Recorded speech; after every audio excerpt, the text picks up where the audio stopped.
मेरा भतीजा जिसकी उम्र 14 साल थी मेरे ही कमरे में सो रहा था। मैं काफी परेशान थी क्योंकि मेरा दिल कर रहा था कि आज मैं उसके साथ खेलूं। मेरी उम्र 22 साल हो चुकी थी और अभी तक मेरी शादी नहीं हुई थी। मेरे भाई ने कहा था कि इस बार फसल अच्छी हो जाएगी तो मैं तुम्हारी शादी कर दूंगा। मेरी मंगनी हो चुकी थी, लेकिन शादी अभी तक इसलिए नहीं हुई थी कि मैं जवान थी, खूबसूरत थी और भाई के घर पर ही रहती थी।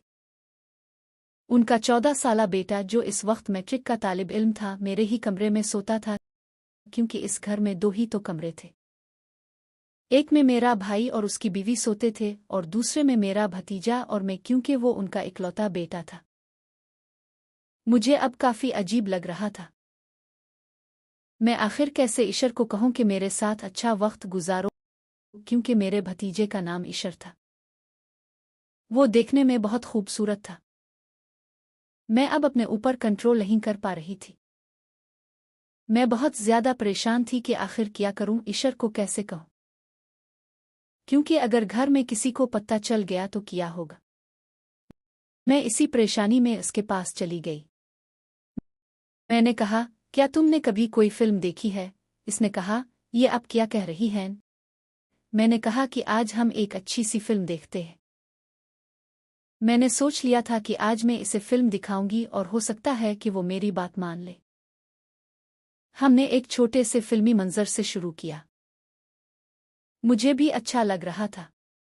जब इसमें मोहब्बत भरे सीन आने लगे तो इसने कहा, मैं ये नहीं देखना चाहता हूं। मैंने पूछा, क्यों नहीं देखना चाहते?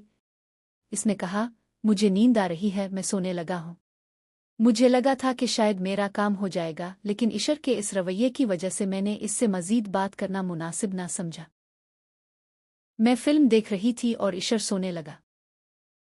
थोड़ी देर के बाद मैंने दूसरी फिल्म लगा दी। इसकी आवाज से ईशर जाग गया और फिर मेरे पास आ गया। लेकिन इस बार ईशर फिल्म देखकर बहुत खुश था। जैसे जैसे फिल्म में मनाजिर आ रहे थे मुझे अंदाजा हो गया था कि अब वो भी खुद पर काबू नहीं पा सकेगा, क्योंकि सीन ही ऐसे थे। कुछ देर बाद जब मैंने इसकी तरफ देखा तो वो काफी बदला हुआ नजर आने लगा। मैंने पहले कभी ऐसा नहीं देखा था। इसे भी अब समझ आ चुकी थी कि मैं ये फिल्म क्यों देख रही हूं। ईशर ने पूछा, क्या हमें सो जाना चाहिए? मैंने कहा, नहीं, तुम क्यों सोना चाहते हो? क्या तुम्हें नींद आ रही है? इसने कहा, नहीं, नींद तो नहीं आ रही। मैं समझ गई कि वो खुद ही मुझसे ऐसी कोई बात करेगा, क्योंकि मैं किसी भी बात का इल्जाम अपने ऊपर नहीं लेना चाहती थी। मैंने एक बार फिर ईशर की तरफ देखा। ईशर, क्या ये तुम्हें अच्छा लग रहा है? इसने कहा, हाँ, मुझे काफी अच्छा लग रहा है। थोड़ी देर बाद मैंने मोबाइल साइड पर रखा और ईशर से कहा कि हमें सो जाना चाहिए। ईशर ने कहा, नहीं, मैं चाहता हूं कि हम ये फिल्म मुकम्मल देखें। मैंने कहा, ईशर, मुझसे अब बर्दाश्त नहीं हो रहा, मैं ये सब नहीं देख सकती। लेकिन इस बार ईशर ने खुद मोबाइल पकड़ लिया और देखने लगा। इसे अब काफी अच्छा लग रहा था और वो अब खेलने के काबिल भी था। थोड़ी देर बाद वो खुद कहने लगा, क्या हम ये खेल खेल सकते हैं? मैंने कहा, ऐसा खेल हम कैसे खेल सकते हैं? तुम जानते हो हमारे बीच क्या रिश्ता है। इसने जिद की, अब मेरी बात मान ले। मैंने कहा, मैं कैसे मानूं? कल को अगर तुमने अपने माँ बाप को बता दिया तो मेरा इस घर में रहना मुश्किल हो जाएगा। इसने यकीन दिलाया, प्लीज अब मेरी बात मान ले। मेरा काम अब आसान हो चुका था, मैं तो खुद यही चाहती थी। आखिरकार वही हुआ जो मैंने सोचा था। इसने खेलना शुरू कर दिया। मैंने कहा, क्या तुम अपनी शर्त पर खेलोगे या मेरी बात मानोगे?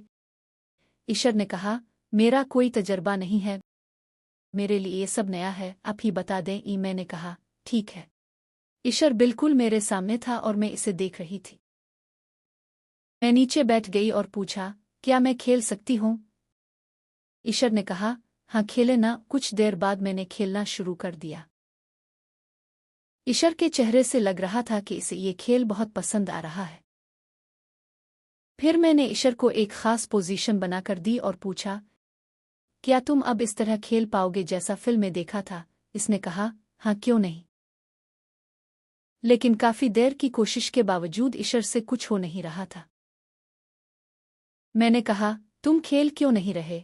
इसने कहा, मैं क्या करूं, कोशिश तो कर रहा हूं लेकिन तजर्बा न होने की वजह से मसला हो रहा है। मैंने कहा, ईशर अगर इस बार भी तुम ना खेल पाए तो मैं तुमसे नाराज हो जाऊंगी। इसने कहा, ठीक है, मैं इस बार अच्छा खेलूंगा, अब परेशान ना हो। थोड़ी देर बाद जब इसने दोबारा कोशिश की तो मैंने कहा, मुझे अब नहीं खेलना। ईशर ने कहा, क्या हुआ? आप इतनी बेरहम क्यों हो रही हैं? मेरा कोई तजर्बा नहीं है, फिर भी आप ऐसे कर रही हैं जैसे मुझे जानती ही नहीं। गलती हो गई, मुझे मुआफ कर दी। मैंने कहा, ठीक है, अब प्यार से खेलोगे? इसने हामी भर ली। इस बार मुझे काफी अच्छा लग रहा था। वो पूरी रफ्तार से खेल रहा था और मुझे इससे सुकून मिल रहा था। कुछ देर बाद ईशर थक गया लेकिन मैं अभी नहीं थकी थी। मैंने कहा, ये क्या हुआ?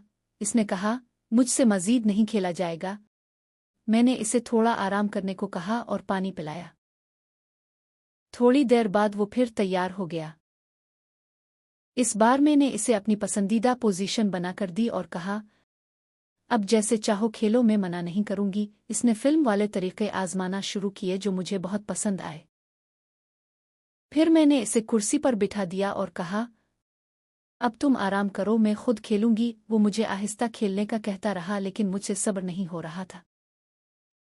कुछ देर बाद हम दोनों थक कर सो गए। इसके बाद जब भी हम कमरे में अकेले होते हम एक दूसरे के साथ वक्त गुजारते। हमारी जिंदगी के ये हुसैन लम्हात गुजर रहे थे कि एक दिन मेरे भाई ने हमें देख लिया। इसने ईशर को बहुत डांटा और कुछ दिन बाद मेरी शादी कर दी। इसके बाद मेरा ईशर से कभी राबता नहीं हुआ क्योंकि भाई ने सख्ती से मना कर दिया था। मैं भी नहीं चाहती थी कि मेरा ये सच किसी को पता चले और मैं शर्मिंदा हूं। इस तरह मेरी कहानी का इख्तिताम हुआ।